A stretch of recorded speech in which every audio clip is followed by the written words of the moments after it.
Black Sabbath, the first ever metal band, and in my opinion, still one of the best metal bands. They're up there with the most influential bands of all time. That most certainly influenced me. If it weren't for Black Sabbath, I probably never would have started music. They still remain as one of my all-time favorite bands. Today, we will be ranking every Black Sabbath album from the worst to the best. Well, I will be ranking every Black Sabbath album. You will be watching and telling me my opinion is wrong. I'm going to be including the Devil You Know by Heaven and Hell. Technically, it's not a Black Sabbath album, but it's a Black Sabbath album. We all know it's a Black Sabbath album. Let's not try to pretend it's not. We've got a lot of albums to get through, so let's get started.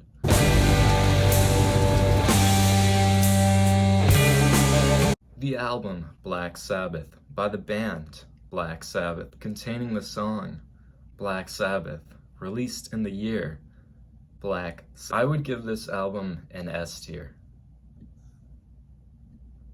I think to this day this album still holds up as one of the band's best albums. I can only imagine what it would have been like hearing this thing for the first time in 1970. This whole album was recorded in just one day, which is pretty impressive considering how tight the band sounds. I absolutely love the overall atmosphere on the album as a result of this. It feels very loose and raw, while at the same time feeling very tight, and the band feels very locked in.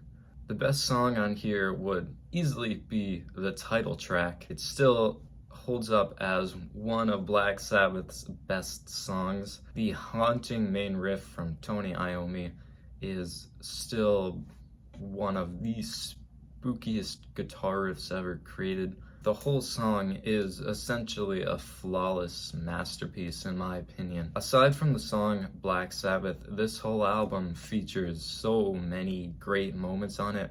I absolutely love the kick-ass harmonica on the track The Wizard. NIB has an amazing bass intro from Geezer Butler before it kicks into that iconic riff. The album kind of develops into more of a jam as it goes on, especially the last track. But to be honest, I like that overall vibe. I think it fits very well with this album. One thing that I do really like about this album are Ozzy's vocals. They're very low and deep and very unlike anything else he would go on to do after this album. This album still holds up as, in my opinion, one of the band's all-time best albums and one of the best metal albums of all time.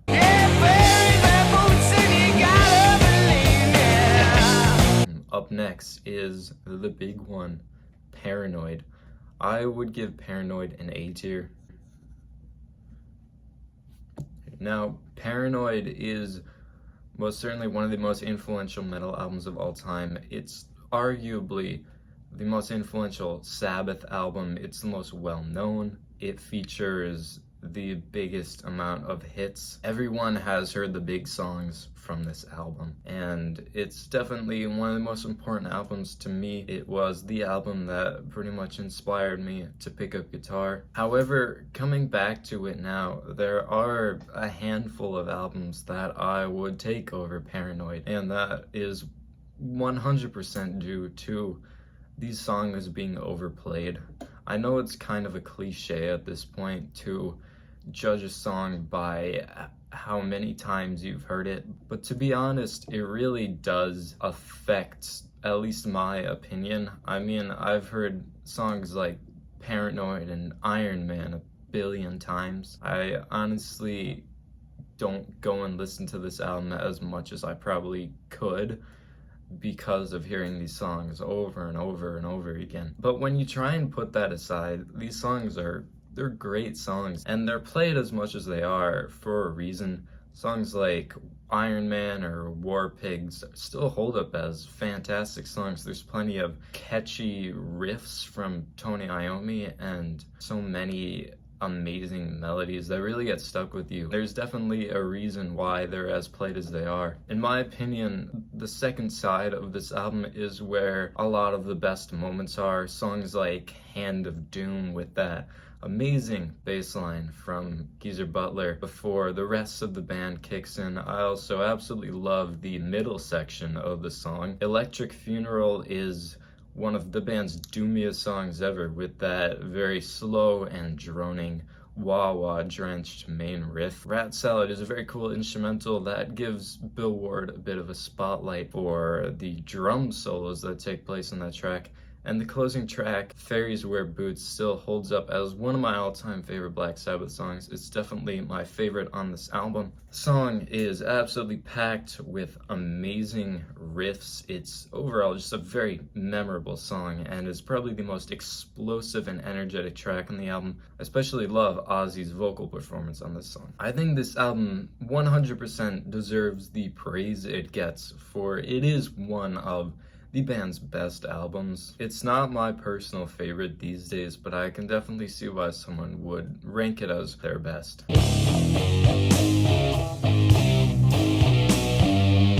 Master of Reality. This is where things started getting serious. This is where things started getting heavy. I would give Master of Reality an S tier. I think this is absolutely one of the band's best albums. It's one that I come back to very frequently. It's one that has some of the band's best songs, in my opinion. On this album, we see Tony and Geezer tuned down to C-sharp standard, which really breathes a ton of, I guess you could say, new life into these ideas. Riffs that would have been heavy in standard tuning are now absolutely monstrous, tuned a step and a half down. Sweet Leaf is a phenomenal opening track, pretty much just an ode to pot. The opening riff from Tony is very thick and heavy and overall very memorable. The track Children of the Grave definitely stands out as one of the band's most popular songs, and it's popular for a reason. It's a great song. It's one of their most iconic songs. I love the driving rhythm of the track, as well as Bill Ward's additional percussion in some sections that really goes unnoticed, and I think it's part of what makes the song as great as it is.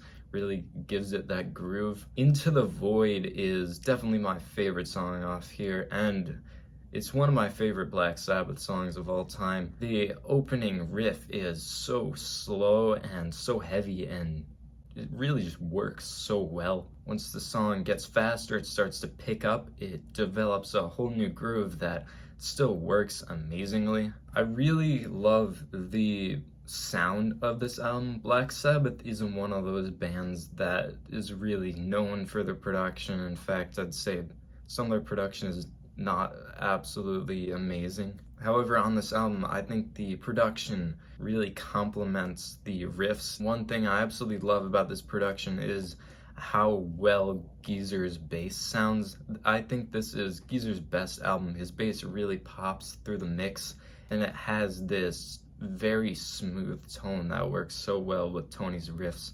This album is also starting to introduce some experimentation, even more so than the previous couple of records, as we get tracks like Orchid, which is an acoustic instrumental from Tony. It's a very beautiful track and breaks up the album very nicely.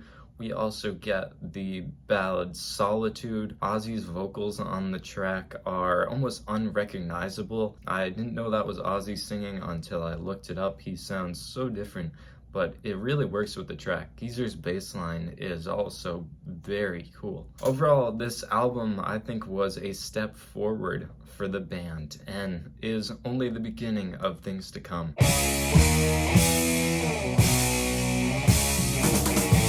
Up next, we have Volume 4. I'm gonna be honest, I think Volume 4 is the weakest of the first 6 Sabbath albums, but I still think it's an A tier. The first 6 Sabbath albums are some of the best music ever created, to be honest. This album pretty much picks up right where Master of Reality left off. The riffs are arguably even heavier. This heavier sound is very clear on songs like Cornucopia or Under the Sun. As far as highlights on this album, there are a handful of songs that stand up as Sabbath classics and definitely some underrated tracks on there. Tomorrow's Dream is a great track. I love the main riff in it, and there's a very catchy vocal melody from Ozzy as well. Snowblind is probably my favorite track on here. I really love that opening riff, as well as some of the experimentation that takes place later in the song, as some synths are added in. Cornucopia, like I mentioned, is an insanely heavy song. That opening riff is wicked, and the song is just packed with so many great riffs. It accomplishes so much in a not even 4-minute runtime. And the closer, Under the Sun, again, like I already mentioned, the main riff is super heavy, super thick, and the song is just filled with so many great and memorable riffs throughout. Well, I do think this album has a ton of great moments on it, and I think most of the moments on this album are really good. I think there are definitely some parts of this album that don't really draw me in as much. I know it might be a hot take, but the opening track, Wheels of Confusion, has never really done it for me. I feel it just kind of drags on a little longer than it should, though it does have some really cool ideas in it. Some of the experimentation on this album also didn't really work as well as it probably could have. FX is a pointless instrumental. Laguana Sunrise is another acoustic instrumental from Tony, and I don't think it works as well. However, some of the new experimentation on this album I think did work in the case of songs like Changes, which is a piano ballad. It's a very beautiful song. It definitely stands out as one of the best parts of this album. Overall, this album is far from being a bad album. I still think it is an absolutely amazing album, and it is very cool to see them take even more risks.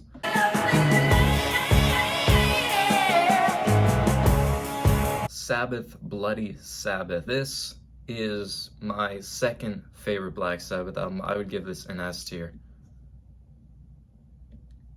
Sabbath, Bloody Sabbath is one of the band's most progressive albums, which is probably why it's one of my favorites. There is a lot of experimenting on this album, and I'd say most of it pays off, if not all of it. The band really starts to venture into more progressive territory, more psychedelic territory. It's very cool. The opening track is one of the band's most iconic songs, and in my opinion, one of their best songs. The opening riff from Tony is very memorable, very catchy. It's overall just a great track. There are so many great moments in it. I love the groove on A National Acrobat. There are so many great vocal melodies in there from Ozzy. I think Ozzy really started to step up his game on albums like Sabbath, Bloody Sabbath, where he starts to reach a little higher. There are some vocal melodies on this album and on Sabotage that are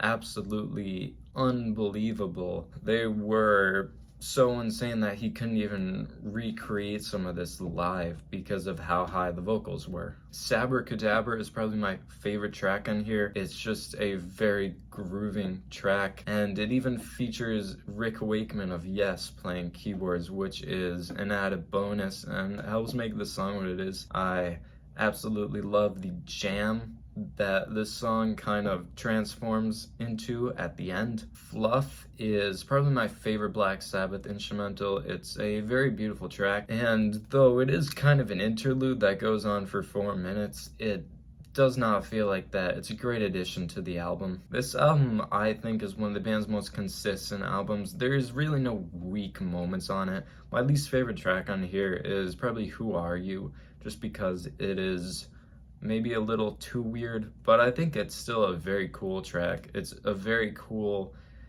kind of more experimental song from the band. This album as a whole, I think, stands out as one of the band's most best, that's not English, one of their best albums.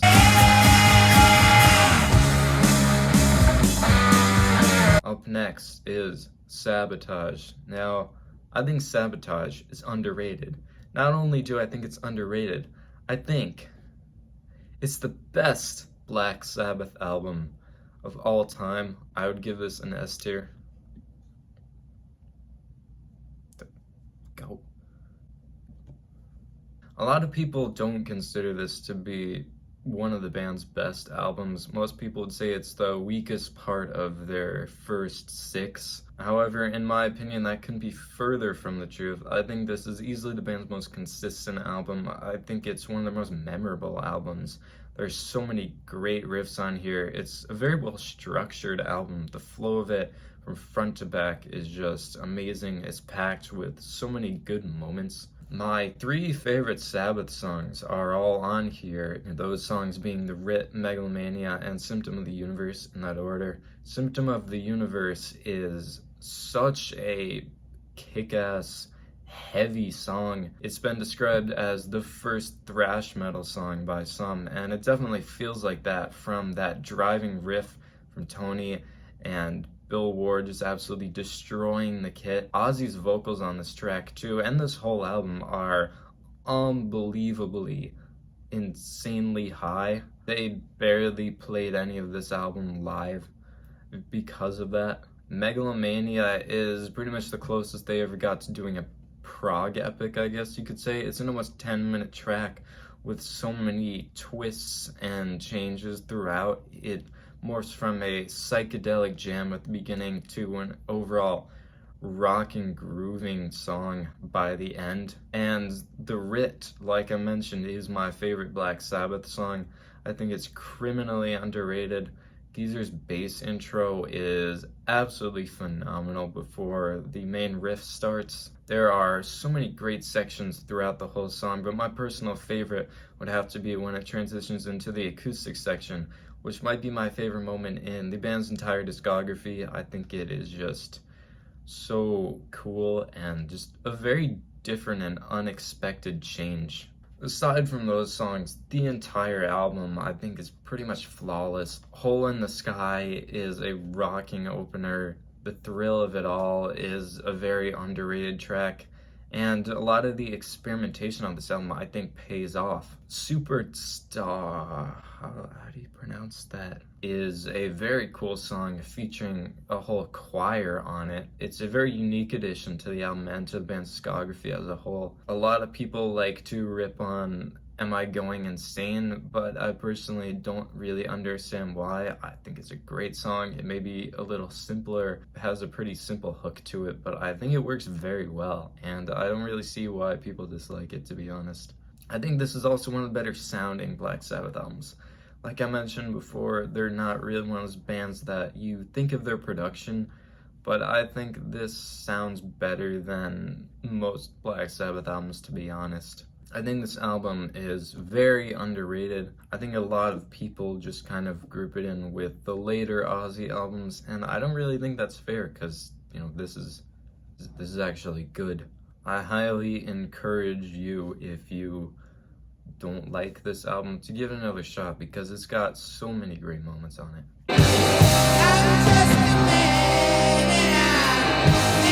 Moving on now to Technical Ecstasy. I would give Technical Ecstasy a D tier.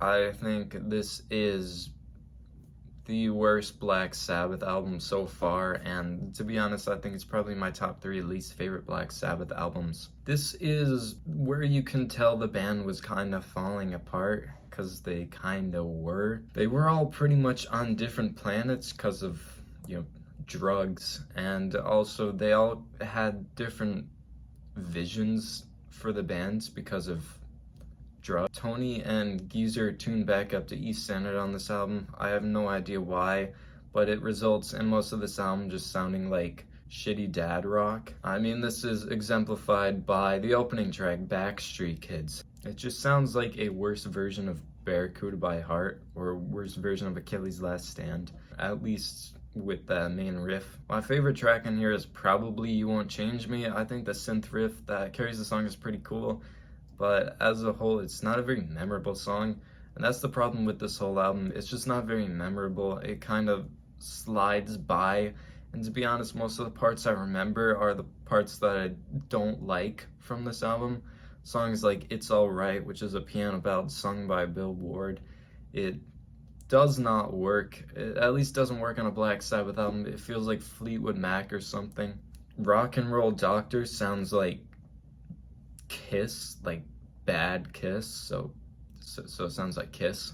And the closing track, Dirty Women, a lot of people point to that as being one of the better tracks off this album, but to be honest, I kind of just feel it morphs into a directionless jam as the song goes onward. Overall, I do not really care about this album. It's not something I need to ever come back to unless I want to re-listen to all of the Black Sabbath albums. That cover art is also terrible.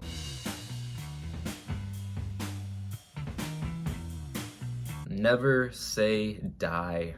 This is pretty much Technical Ecstasy Part 2, and I would say it's even a little worse. I'm gonna give it a D tier as well. Once again, the cover art is horrendous. I just don't know how that has anything to do with the music, the sound of the album. It doesn't look good. I don't get it. I mean, granted, most Black Sabbath album covers are not good, but you think they could put a little more effort into them. If Technical Ecstasy felt like the band was falling apart, Never Say Die was pretty much telling you the band had fallen apart. Ozzy had even left the band shortly before this album. He was replaced by some guy from Fleetwood Mac for a few months, and this lineup would actually write a little bit together. Some of that material would end up on this album. However, Ozzy would return shortly after to record this album with the band and then get kicked out after this album. This album really just feels like everything Technical Ecstasy does, but worse somehow. I don't know how. It's somehow more boring sounding, more generic 70s rock sounding. There's pretty much nothing on this album that jumps out. It also contains some of the band's worst songs like Breakout, which is a brief instrumental with a horn section. I have no idea why there is a horn section on a Black Sabbath song. Swinging the Chain is also one of my least favorite Black Sabbath songs. Another Bill Ward song. It just feels like a directionless blues jam. To be honest, there's no highlights on this album for me. There's nothing that I need to come back to, nothing that I need to hear again. It's not a good album. I'm so happy that Ozzy got kicked out, because then we started to get good albums again. Oh, they say that it's over. Speaking of good albums, let's talk about good albums again. Heaven and Hell. This is probably one of the greatest comeback albums of all time. I would give this an A tier. I think Heaven and Hell is one of the band's best albums, and it's because of a guy named Ronnie James Dio. After Ozzy was fired from the band, they recruited Rainbow frontman Ozzy. His name's not Ozzy. After Ozzy was fired, the rest of the guys recruited the frontman for the band Rainbow, Ronnie James Dio. Ronnie James Dio was exactly what the band needed to keep going. He breathed so much new life into the band. This album is powerful. It is memorable. It feels inspired again. Neon Nights is a phenomenal opener. Dio's vocals absolutely stand out. Immediately you can tell the band is enthusiastic again. Children of the Sea is one of my favorites off this album. I love the acoustic intro before it morphs into this very powerful main riff from Tony. Once again, Ronnie James Dio is amazing on the song, but he's pretty much amazing on most songs he's on. And of course you have the title track, definitely one of the most iconic Black Sabbath songs, probably the most iconic song Dio ever sung. The main riff from Tony is honestly one of the most iconic Black Sabbath riffs. I love how locked in Geezer and Bill sound in the verse to make a very driving rhythm for the vocals. and this song just gets even stronger and more powerful as it goes on, and I especially love the acoustic outro. This album has a number of deeper cuts on it that I think are great as well. I absolutely love Lady Evil. The intro is amazing. That bass line is so good. Lonely is the Word is a great closer. Overall, this album is amazing, and it's not even the best Dio album. That honor would go to this one.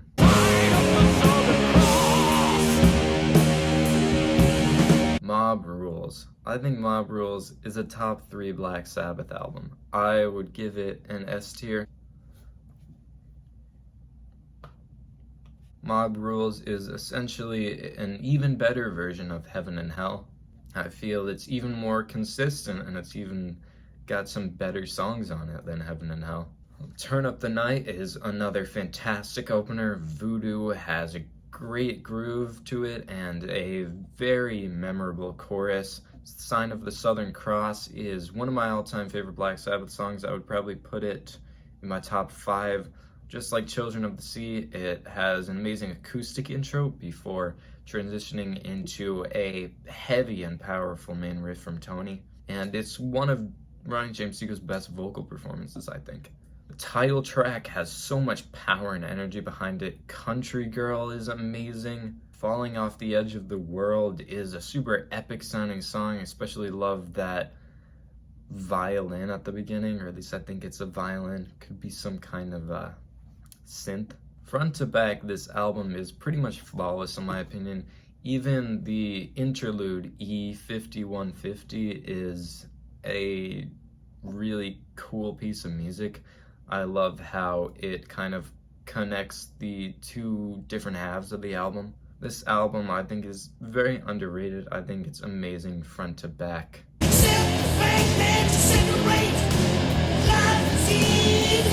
Up next is Born Again. More like, I don't want to listen to this album again. In my opinion, Born Again is the worst Black Sabbath album ever made. This is going in D tier. If there was a lower tier on this tier list, this would be in the bottom tier.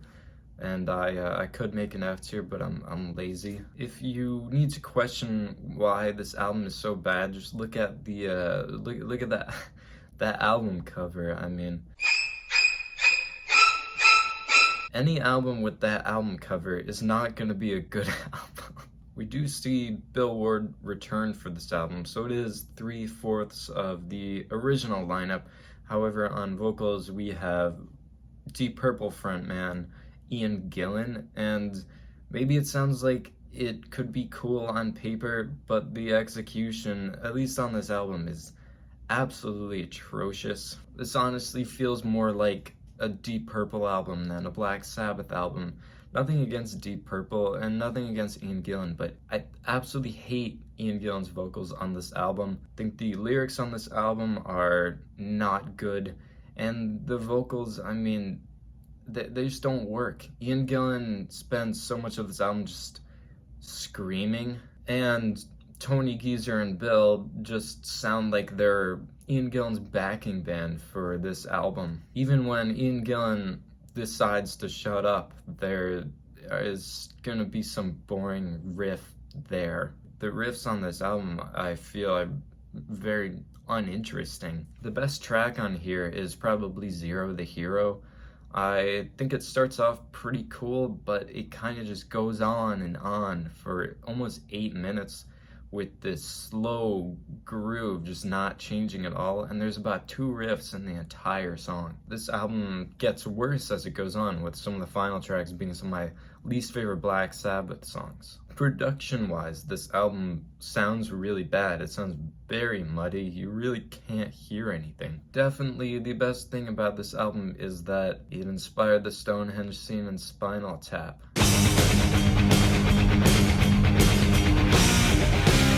Up next is Seventh Star. I would give Seventh Star a D tier as well, but I think it's a little better than the other albums in D tier.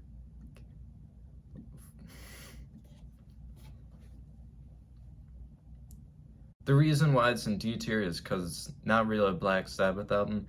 It's actually Black Sabbath featuring Tony Iommi. The story behind this is essentially after Born Again, the rest of the guys just left. Bill Ward didn't even perform on the tour with them. After the tour, Ian Gillan would leave to return to Deep Purple, and I guess Geezer just assumed the band was over because it was. Tony would get a new lineup together and would go into the studio to record what was essentially a solo album, except the record label decided, no, this is not going to be a Tony Iommi solo album, it's going to be Black Sabbath. But you know what's even better than Black Sabbath? Black Sabbath featuring Tony Iommi, because that makes sense. As far as the actual music on this album goes, it's not terrible.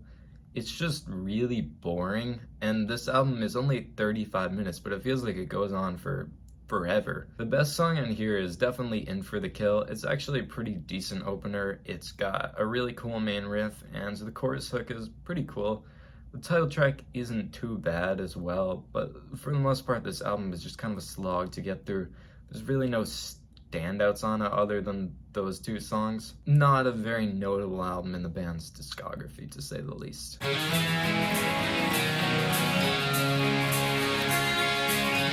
The Eternal Idol. I would give this album a C tier. I think The Eternal Idol is kind of the band's finding their feet again. Well, the band being Tony. We see the introduction of vocalist Tony Martin, the other Tony, and I think he does a great job on this album. I think he is an extremely underrated vocalist. He is nowhere near the iconicness of Ozzy or Dio, but I think he did a great job on the albums he was on. He has a very powerful voice. I think it really works in this era of the band. Right off the bat, The Shining is an absolute banger of an opener. Really like that clean riff in the beginning, and the song is just very powerful throughout. The first song in a while that really has this power back to it. It is by far the best song on this album. Other standouts include Ancient Warrior and the title track. The title track I think is very cool because it is a bit of a return to some of the stuff the band was doing earlier in their career. It feels kind of like a part two to the song Black Sabbath, but I think it is very cool. It's a cool experiment. I think it stands out on this album. While this album has more highlights than a Black Sabbath album has had in a while, I think the rest of this album is pretty forgettable. There's really no other standouts on here. It's an okay album, but it's not really anything to write home about.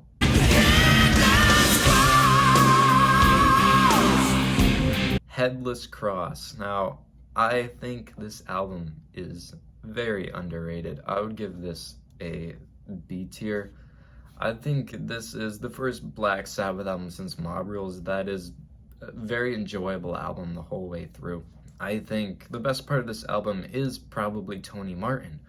I think his vocals on this album are extremely powerful. There are some great catchy hooks on this album, and his voice just really complements the sound that the band was doing around this time. This is probably the most dated sounding Sabbath album. It is absolutely drenched in 80s, lots of big reverb and pretty cheesy songs, I guess you could say. But I think it's pretty cool because it's really the only Sabbath album to sound like this. The title track is a phenomenal song. The chorus hook on there is very good. It is extremely memorable. Devil and Daughter has a great groove to it. When Death Calls is another great one. And the closing track, Nightwing, has probably Tony Martin's best vocal performance. It is such a kick-ass song. It has a very cool, kind of mysterious intro before going to this heavy chorus. I really enjoy listening to this whole album. Even the weaker tracks on this album I think are still very cool tracks. I think it would have been cool to hear maybe at least one more album with this sound, but I do think this album does do a really good job for what it is.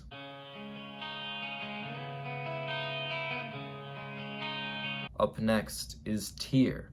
Where is this album gonna go on my tier list? No. I think Tier is probably a C tier, and I guess it's a little better than The Eternal Idol. But to be honest, I kind of feel the same about this album the way I do with The Eternal Idol. There are standouts on it. I think the opening track, Anno Mundi, is a very good song.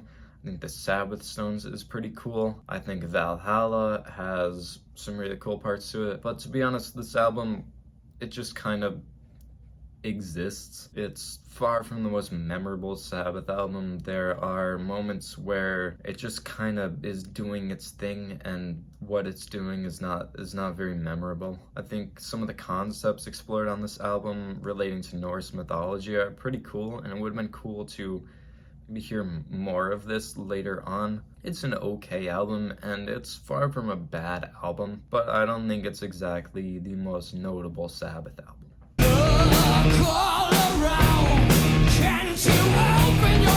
Dehumanizer. I would give this album a B tier. I think it is pretty neck and neck with Headless Cross. I'm gonna give this one a Headless Cross because I think it's maybe a little more consistent, but I think Dehumanizer is a very good album. With this album, we see the return of the classic lineup. Well, the other classic lineup. We get Dio back, we get Geezer back, we get Vinny Appice back too on drums. I don't think this album is anywhere near as good as the first two Dio albums, but I think it is a very cool album, and it is kind of interesting having some random Dio album in the middle of the Tony Martin era. Computer God is a really strong opener.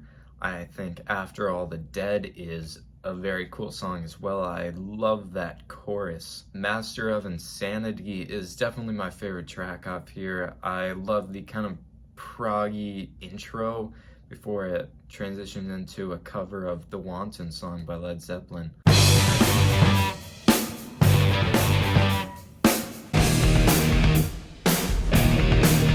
Despite it being the Wanton song by Led Zeppelin, I think this song is very cool. I think it's got a lot of great stuff in it. I don't feel like this album is really the most memorable thing the whole way through.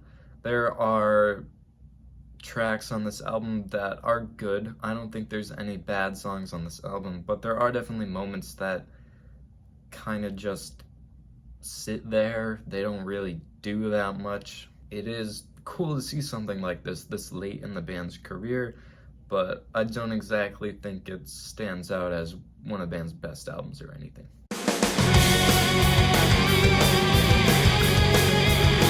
Cross Purposes. I think this album's probably a C tier. To be honest, I don't really have that much to say about this album. We get Tony Martin coming back, Dio and Vinny Appice leave once again. Geezer stays in the band for this album, which I think is cool, but his presence really doesn't add that much. There's not really any stand-up Geezer moments on this album, I don't think. And to be honest, there's really no standout moments on this album at all. The best song in here is probably Eyewitness or maybe The Hand That Rocks the Cradle, but to be honest, these songs are kind of hard to differentiate from each other. They all feel very similar, and they don't really have much of a personality. This whole album just kind of feels like it's there. I think the album cover is cool. That's about it.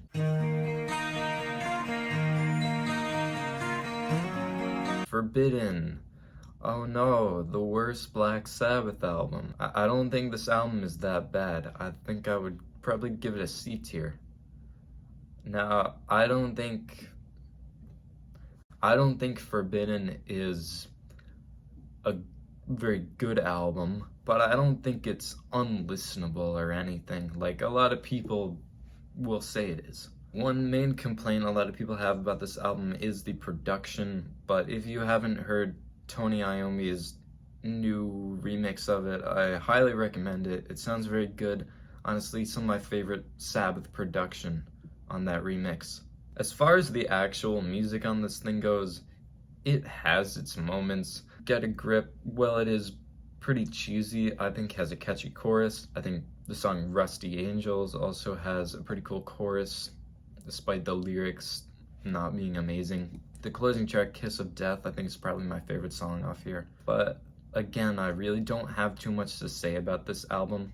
It really just kind of goes by and doesn't really leave me with much to say. I can't even say it's a bad album. Even the opening track, The Illusion of Power, though it does feature a verse from a rapper, I don't think it's that bad. I think people make too big of a deal about there being like 10 seconds of rapping on a Black Sabbath song. I don't think it's that bad, and I think this track actually has some pretty cool riffs to it. But this whole album, it just kind of, like I said, it goes by, and I don't really have much to say about it.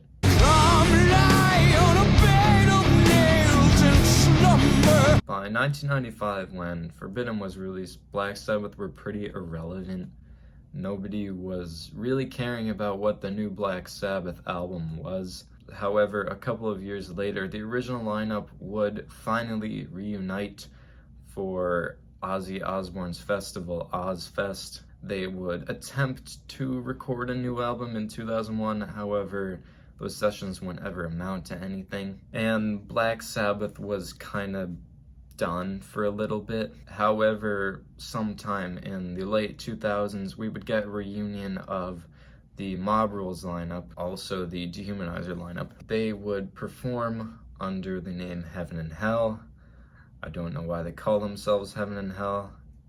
Probably has something to do with Sharon, but maybe it also didn't, but I'm betting it has something to do with Sharon. Anyways, Heaven and Hell would record one album titled The Devil You Know, for Ronnie James Dio would unfortunately pass away in 2010. The Devil You Know, I think, is pretty okay. I think it's honestly just a C-tier album.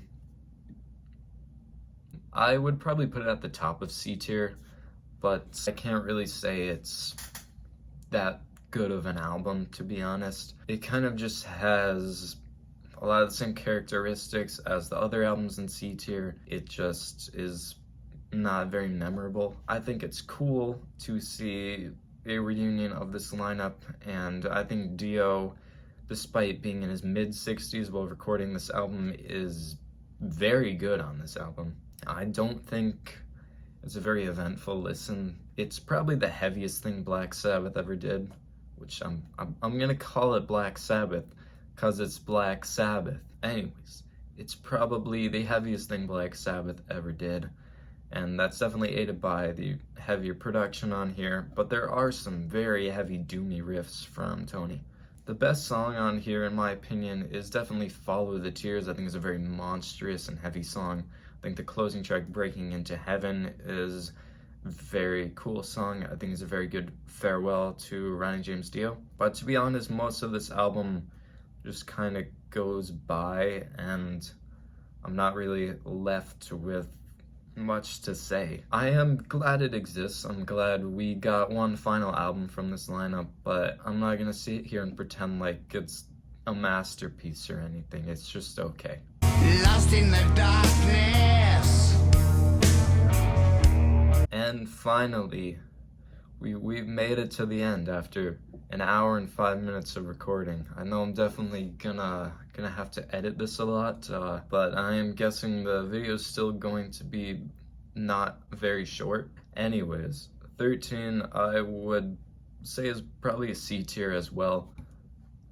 I think I like it slightly more than The Devil You Know.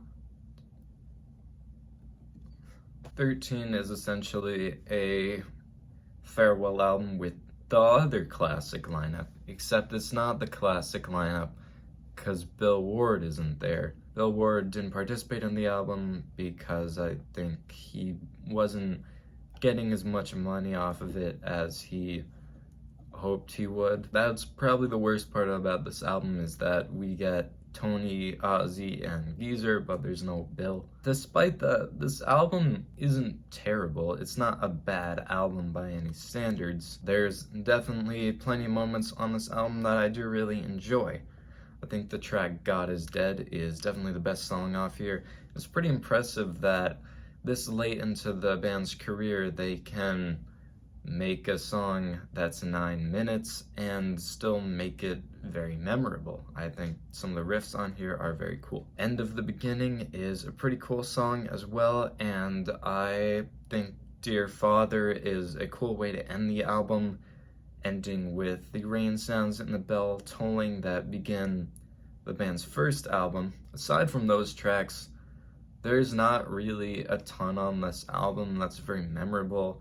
There are riffs that kind of feel recycled at times, and it feels like the band is relying too much on legacy. There's a lot of callbacks to older Black Sabbath albums. End of the Beginning at times can feel very similar to the song Black Sabbath. Zeitgeist is definitely trying to be Planet Caravan. In the end, however, I am very happy we did get one final album. This is coming almost 20 years after the last official Black Sabbath album. This was released 35 years after the last Ozzy album. I am glad we got a final Black Sabbath album, even if it doesn't feature Bill Ward. All right, we're done with this tier list finally.